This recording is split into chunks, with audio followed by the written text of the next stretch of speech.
പ്രിയമുള്ളവരെ, വിശുദ്ധ ബൈബിളിനെ ആസ്പദമാക്കിക്കൊണ്ട് ഞങ്ങൾ സംപ്രേഷണം ചെയ്യുന്ന ഒരു ചാനലാണ് ബൈബിൾ വചനങ്ങൾ എന്ന ഈ ചാനലിൽ കൂടി വിശുദ്ധ ബൈബിളിലെ പഴയ നിയമത്തിലെ ഉൽപ്പത്തി പുസ്തകം മുതൽ പുതിയ നിയമത്തിലെ വെളിപാടിന്റെ പുസ്തകം വരെയുള്ള എല്ലാ അധ്യായ ഭാഗങ്ങളും ഞങ്ങൾ ഉൾക്കൊള്ളിക്കാൻ ശ്രമിക്കുകയാണ്.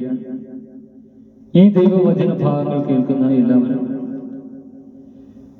എന്നോടൊപ്പം ലോകത്തിന് ശാന്തിയും സമാധാനവും സന്തോഷവും ഉണ്ടാകുവാൻ വേണ്ടി സർവശക്തനായ ദൈവത്തോട് പ്രാർത്ഥിക്കുക. അതോടൊപ്പം തന്നെ ഈ ചാനൽ കാണുന്നവർ എല്ലാവരും ഒന്ന് സബ്സ്ക്രൈബ് ചെയ്യാൻ മറക്കാതിരിക്കുക. കാരണം സബ്സ്ക്രൈബ് ചെയ്ത് താഴെ കാണുന്ന ബെൽ ഐക്കൺ കൂടി ക്ലിക്ക് ചെയ്താൽ ഞങ്ങളുടെ എല്ലാ നോട്ടിഫിക്കേഷനും നിങ്ങൾക്ക് ഫോണിൽ ലഭിക്കുന്നതായിരിക്കും. അതുകൊണ്ട് ഒന്ന് സബ്സ്ക്രൈബ് ചെയ്യുക. നിങ്ങളെവിടെയും പ്രാർത്ഥനാ നിർഭരമായ സഹകരണം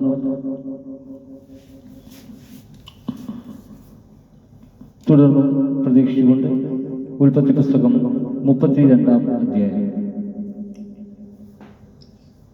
യാക്കോബ് തിരിച്ചു വരുന്നു. യാക്കോബ് യാത്ര തുടർന്നു.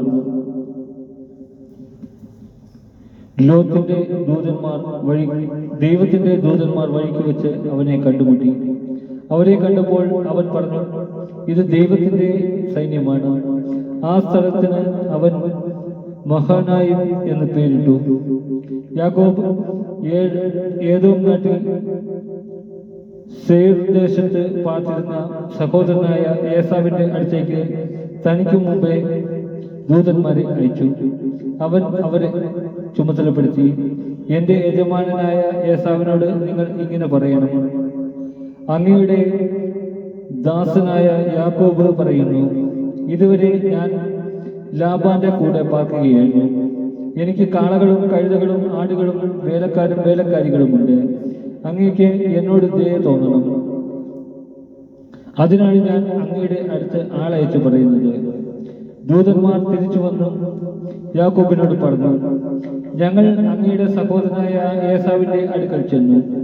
അവൻ 400 ആളുകളുടെ അകമ്പടിയോടെ അങ്ങയെ കാണാൻ വരുന്നുണ്ട്. യാക്കോബ് വളരെയധികം ഭയപ്പെട്ട് അസ്വസ്ഥനായി. തന്റെ കൂടെ ഉണ്ടായിരുന്ന ആളുകളെയും ആടുമാടുകളെയും ഒട്ടകങ്ങളെയും എല്ലാം അവൻ 2 ഗണമായി തിരിച്ചു.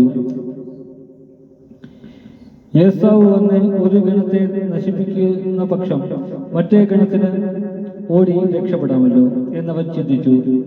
അവൻ ഇങ്ങനെ പ്രാർത്ഥിച്ചു, എന്റെ പിതാക്കന്മാരായ അബ്രാഹത്തിന്റെയും ഇസഹാക്കിന്റെയും ദൈവമേ, നിന്റെ നാട്ടിലേക്ക് നിന്റെ ചാർച്ചക്കാരുടെ അടുത്തേക്കും തിരികെ പോകുക. ഞാൻ നിനക്ക് നന്മ ചെയ്യും എന്ന് അരുളി ചെയ്ത കർത്താവേ, അങ്ങ് ഈ ദാസനോട് കാണിച്ച കാരുണ്യത്തിനും വിശ്വസ്തതയ്ക്കും ഞാൻ ഒട്ടും അർഹനല്ല. കേവലം ഒരു വടിയുമായിട്ടാണ് ഞാൻ ജോർദാൻ കടന്നത്. ഇപ്പോഴിതാ ഞാൻ 2 ഗണമായി വർദ്ധിച്ചിരിക്കുന്നു. എന്റെ സഹോദരനായ ഏസാവിന്റെ കയ്യിൽ നിന്ന് എന്നെ രക്ഷിക്കണമെന്ന് ഞാൻ അങ്ങയോട് പ്രാർത്ഥിക്കുന്നു. അവൻ വന്ന് എന്നെയും കുഞ്ഞുങ്ങളെയും അമ്മമാരെയും നശിപ്പിച്ചേക്കുമെന്ന് ഞാൻ ഭയപ്പെടുന്നു. നിനക്ക് നന്മ ചെയ്ത് നിന്റെ സന്തതികളെ കടൽ തീരത്തെ മണൽത്തരികൾ പോലെ എണ്ണാനാവത്തും ഇതും വർദ്ധിപ്പിക്കും എന്ന് അവിടുന്ന് അരുളി ചെയ്തിട്ടുണ്ടല്ലോ. അന്ന് രാത്രി അവൻ അവിടെ താവളമടിച്ചു. തന്റെ പക്കലുള്ളവയിൽ നിന്ന് അവൻ സഹോദരനായ ഏസാവിന് ഒരു സമ്മാനമൊരുക്കി.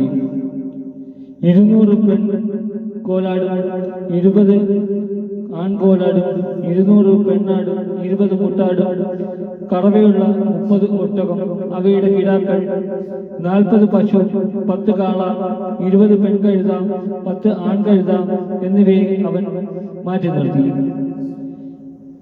ഈ ഓരോ കൂട്ടത്തെയും വേറെ വേറെ തന്റെ ഭൃത്യന്മാരെ ഏൽപ്പിച്ചിട്ട് യാക്കോബ് അവരോട് പറഞ്ഞു, എനിക്ക് മുൻപേ പോവുക. കൂട്ടങ്ങൾ തമ്മിൽ അല്പം അകലമുണ്ടായിരിക്കണം. ഏറ്റവും മുമ്പേ പോയവനെ അവൻ ചുമതലപ്പെടുത്തി, എന്റെ സഹോദരൻ ഏസാവ് നിങ്ങളെ കണ്ടുമുട്ടുമ്പോൾ നിങ്ങൾ ആരുടെ ആളുകളാണ്? നിങ്ങൾ എവിടെ പോകുന്നു? ഇതൊക്കെ ആരുടേതാണ് എന്ന് ചോദിക്കും. നിങ്ങൾ ഇപ്രകാരം മറുപടി പറയണം, ഇവ അങ്ങയുടെ ദാസനായ യാക്കോബിൻ്റെതാണ്. യജമാനായ ഏസാവിനുള്ള ഉപഹാരമാണിത്. അവൻ ഞങ്ങളുടെ പിന്നാലെ ഉണ്ട്. രണ്ടാമനെയും മൂന്നാമനെയും കൂട്ടങ്ങളെ നടത്തിയിരുന്ന എല്ലാവരെയും അവൻ ഇത് തന്നെ പറഞ്ഞ് കേൾപ്പിച്ചു. ഏസാവിനെ കാണുമ്പോൾ നിങ്ങൾ എല്ലാവരും ഇത് തന്നെ പറയണം: അങ്ങയുടെ ദാസനായ യാക്കോബ് തൊട്ടുപുറകെയുണ്ട് എന്നും പറയണം. അവൻ ഇപ്രകാരം ചിന്തിച്ചു: ഞാൻ മുൻകൂട്ടി അയച്ചിരിക്കുന്ന സമ്മാനം കൊണ്ട് എനിക്ക് അവനെ പ്രീതിപ്പെടുത്താനാവും. അത് കഴിഞ്ഞ് ഞാൻ അവനെ നേരിൽ കാണും. അവൻ എന്നെ സ്വീകരിച്ചേക്കും.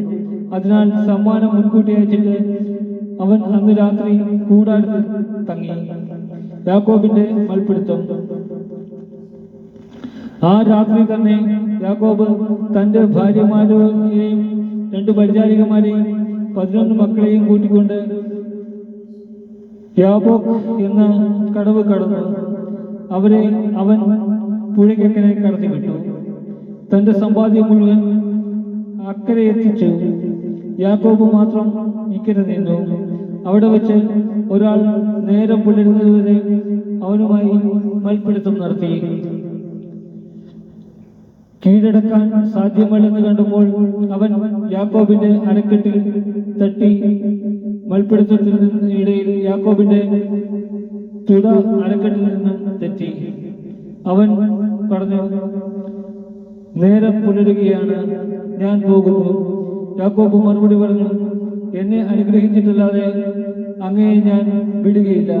അവൻ ചോദിച്ചു: നിന്റെ പേരെന്താണ്? യാക്കോബ് അവൻ മറുപടി പറഞ്ഞു.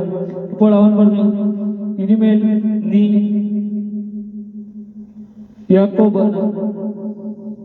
യാക്കോബ് എന്നല്ല, ഇസ്രായേൽ എന്ന് വിളിക്കപ്പെടും.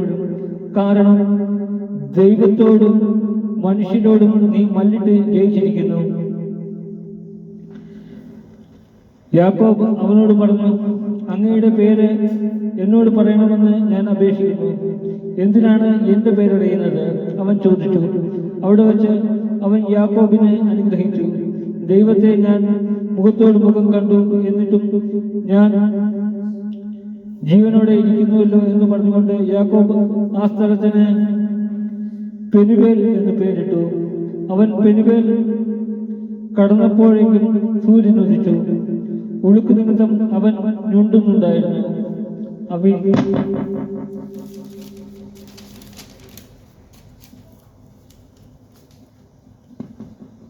അവിടുന്ന് യാക്കോബിന്റെ അരക്കെട്ടിൽ തട്ടിയതുകൊണ്ട് തുടയും അരയും തമ്മിൽ ബന്ധിപ്പിക്കുന്ന സ്നായു ഇസ്രായേൽക്കാർ ഇന്നും ഭക്ഷിക്കാറില്ല.